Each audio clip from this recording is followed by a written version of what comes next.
Hello and welcome to TechChecker. Today I'm going to be reviewing this Nikon D3300 I got from Curry's PC World today for £320. I needed a Nikon camera to do some reviews because I'm getting sent products which are Nikon related and I haven't had a Nikon camera.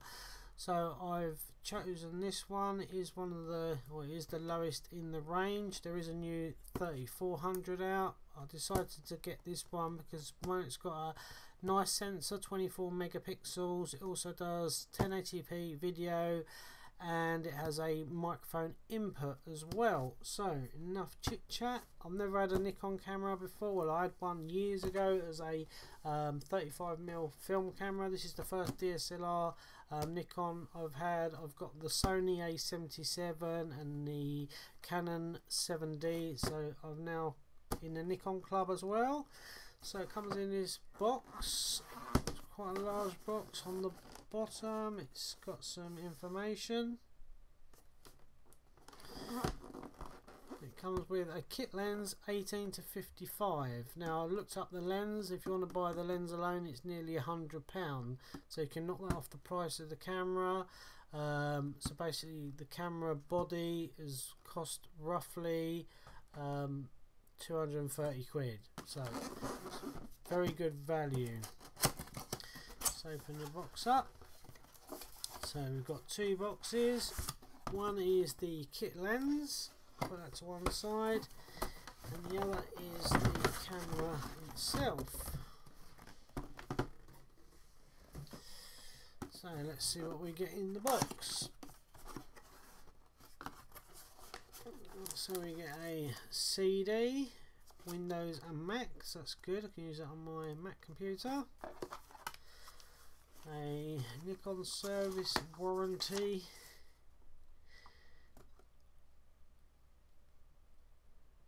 The model and the serial number. Nikon user manual. To be fair, anything I don't know, I'm more than likely either going to learn it myself or look it up on YouTube rather than read a manual. So let's see what we got in the box. Okay, so this side we have an AV cable,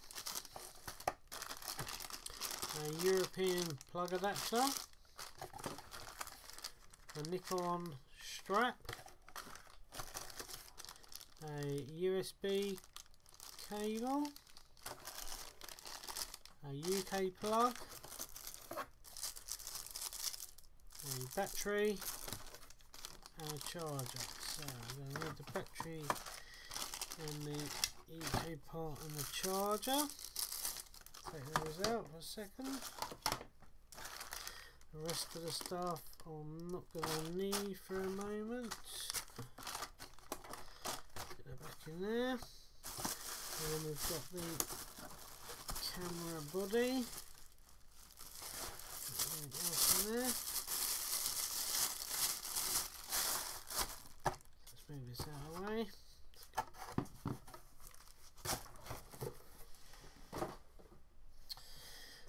So here's the camera body, quick neck round. It's got a protective screen over. Now this is the reason why I bought this one as well, rather than did look at purchasing a second-hand older one, but they didn't have the mic input. This has got a 3.5mm mic input, so it's going to be handy for videos. AV out and the HDMI out there. It's quite light. I'm used to having a LCD display on this side, and I know the Nikons turn on a different way as well. Got a function button, flash button on the side. Auto guides, got a load of different buttons on there. Information, there must be the record button, autofocus assist, aperture adjust maybe, adjustment there, jog wheel, EF lock, adjust it. I'll start off with the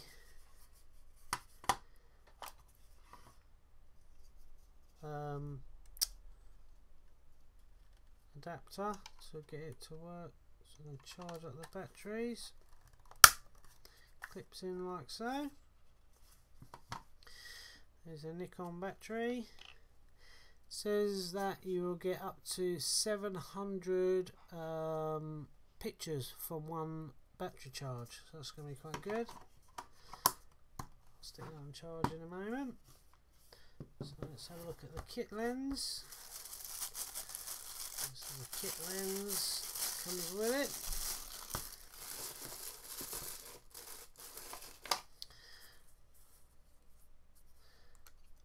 So it's got a 55mm diameter.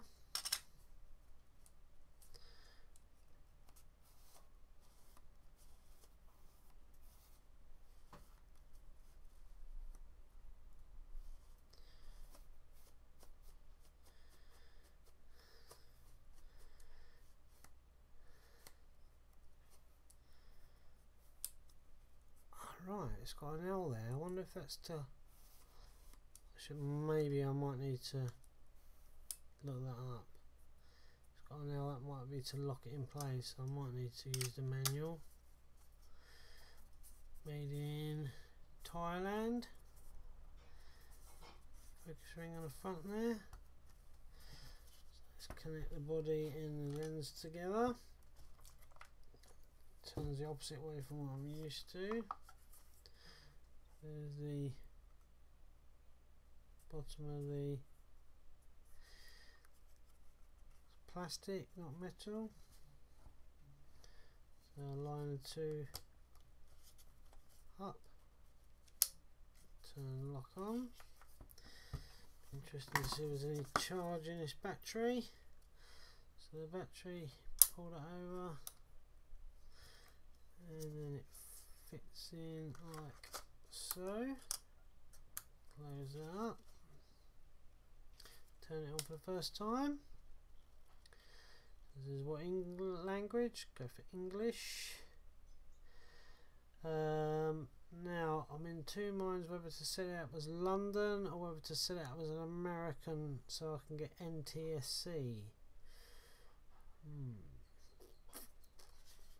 15th. The date's almost right. It's a month out and the year's wrong, obviously. So I'm going to set it to there. Day, month, year. So it was set as 14, it's 17th, and it's the 4th and the 15th, and it is 20 and a couple of minutes. Okay, done. That was nice and easy. So before taking photos, rotate the zoom ring and extend the lens. Let me take this off. That's not a sound.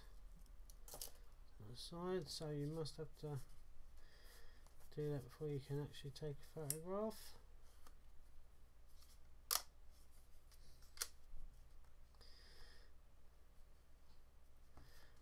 Never seen a display like that. This is all new to me because obviously I'm not used to having Nikon cameras. No memory card inserted. Let's sort that out. Okay, nice fast extreme card. Put that in. Memory menu even.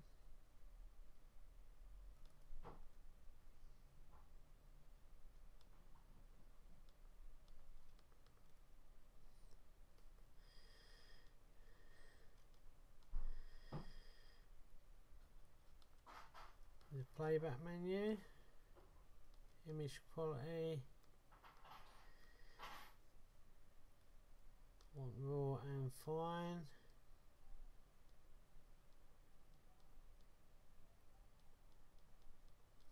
movie settings. Oh, I have to have a look at that. So yeah, it's 50 frames per second. Movie quality, high quality, microphone. So you can see it's got a microphone level. You can set your own microphone up. Where's back on this? There, yep. Trying to find the part so I can format the memory card. Format memory card. Okay, format complete. Okay.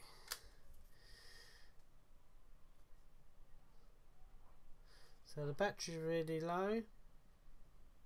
So I'm going to stick this on charge, get the battery charged up, and then I'll finish the review.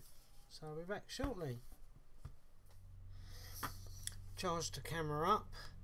Now what I'm going to do is so you can get a better look at the menu, because looking through this it's not very good through the camera.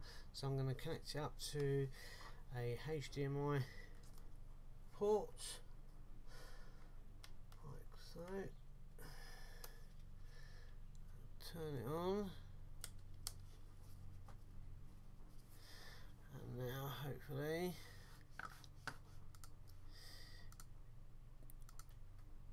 okay, so now I can see the I will be able to see hopefully soon. Get it on.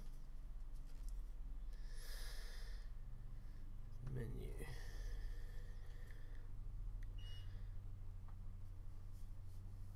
Okay, so now we're going to have the menu. Okay, so now I've connected it up.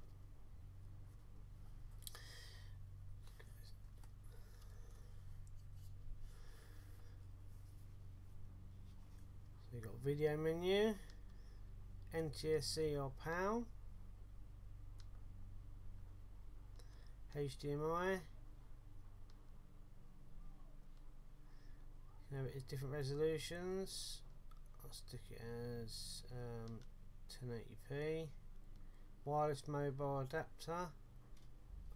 Now this is one thing on the box, it shows you a wireless adapter at wireless settings. I thought when I got this it would automatically be wireless, but it's not. You have to actually buy an extra adapter.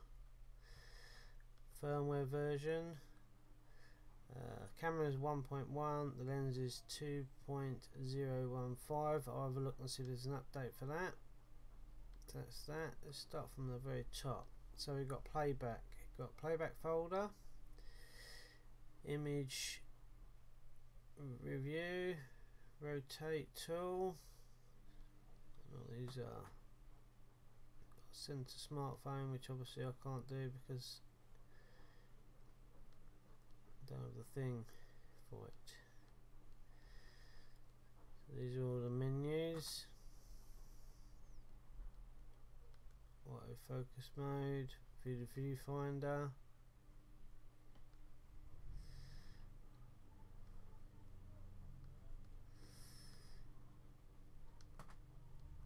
autofocus mode through the live view, and you can have face priority, normal, subject tracking. That's quite cool. Subject tracking if you're doing video in. So I'll put that on that, because if I do the video in I'll probably use that. Built-in flash illuminator assist on. That means that when you press the button the light on the front of the camera will flash. I'm going to leave that on for a second, but I will turn it off because I can see that being really annoying. Metering, matrix metering, center, weighted or spot. I'll leave it as matrix, which means basically the whole frame. Flash control for built-in flash TTL. On that. Movie settings, you can have it change the frame rate, but if you do that it will change the amount you can video. If you have it on 1980 by 1080, so 1080p at 50 frames, it will only record 10-minute segments. If you have it on 1920 by 1080p, it will record on 25 frames 20 minutes, so it's a bit stupid. And the same as if you go lower you can get more as well, but I wouldn't recommend going lower than, I mean you could probably go to 720, but I think 1080p is really what you want to go for. Movie quality, that will also change the amount of time you get. I'm going to leave it on high. It has got a normal. It will double the amount of time that you can film for on some of the resolutions, but if you're going to film at 1080 you want the best quality possible. Microphone, now it depends if you've got an external microphone or whatever. You can see there it's got the bars going up and down. It has got a built-in microphone on it. Also has a built-in GPS, I believe. I haven't found the settings for that yet. I'll leave that for the moment. And then there's the firmware version. Right, let's just go back over to here. And we've got retouch menu, which obviously I can't do because I haven't even taken one photograph of this camera yet. Movie settings again.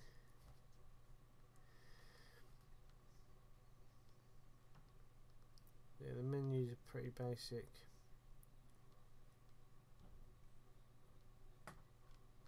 Our buttons, you can adjust the buttons to do different things. There's a button there, function button on the side of the camera there. That does ISO, white balance or active D lighting, or image quality and size.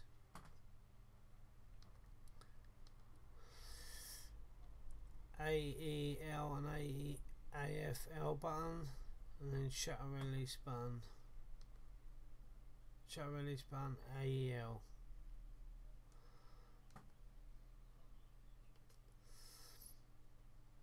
Let's take the cover off this. I've got this just from this lens petal from one of my other cameras. It just happens to fit on because it's actually a screw-in filter. It doesn't come with a lens petal, and I've stuck just a clear filter on there as well.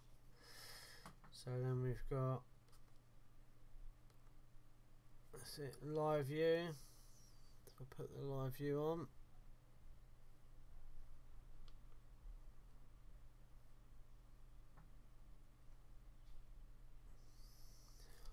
do the lens. Okay, so this is an unusual menu compared to what you normally see on other cameras with this display setup. It automatically goes off really quickly as well. That's another thing I noticed. So you've got your different, so I've got it on aperture priority, so I can change the aperture. It actually shows you the aperture in the middle part there. And it tells you all the different things, how many shots you can take. Go live mode. When I go into live, oh, it has shown it up. Didn't think it was going to show up, so it showed it up on the camera there. Not sure why.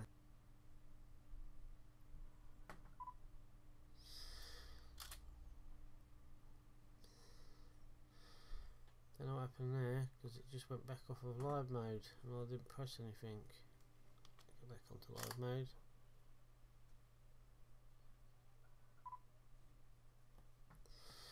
So this if I'm out fully to 18mm, I'm getting the lens petals going in the way. It's gone back off it again for some reason. Not sure why.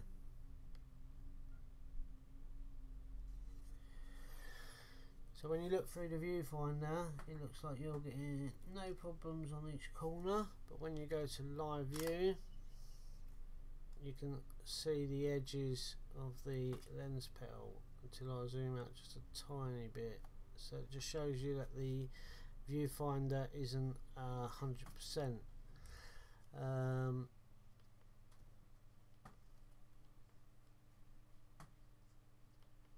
You can zoom in, it's quite cool. Go for macro shots and stuff. Zoom out. Information. Yeah, this is going to be a really good first cam for people. You can adjust exposure there, pressing the button down there. Information, changes screen. display. There's nothing in there because I haven't taken a picture yet. Oh, this is the other thing I want to look at. So there you go, you've got still frame, single frame rather, continuous, quiet shutter release. That'd be quite handy if you want to be a bit sneaky. 10-second delay, delay with the remote, quick response with a remote. That's quite handy. I'll just leave it on single shot for the moment.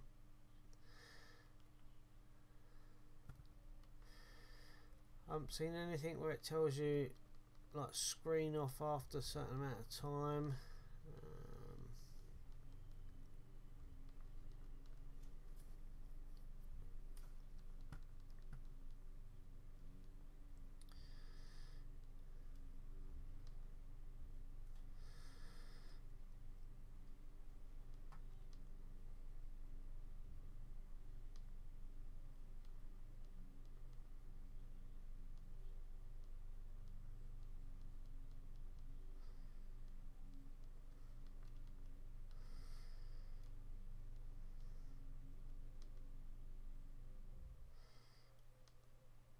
Alright, okay, so you can even change the way the back looks. That's quite cool. I'm just going to leave it on that one. I like that one. Same with that one.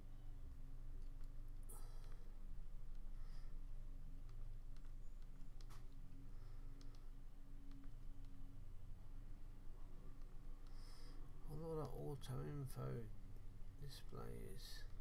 Turn it off for a minute.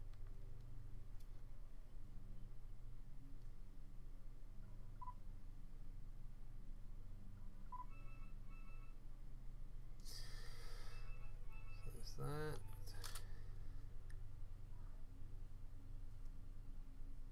Okay, so auto info now shuts the back screen off if you haven't got it on, which is handy for saving battery power.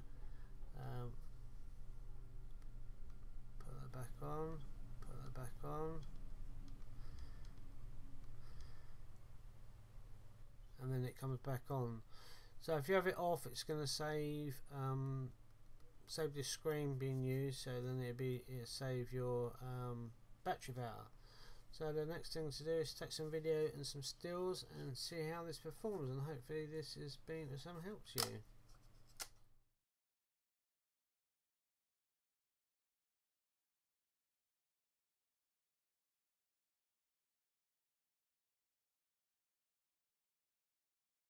From the TV, I'm going to go back to the Bluetooth. Click onto Bluetooth.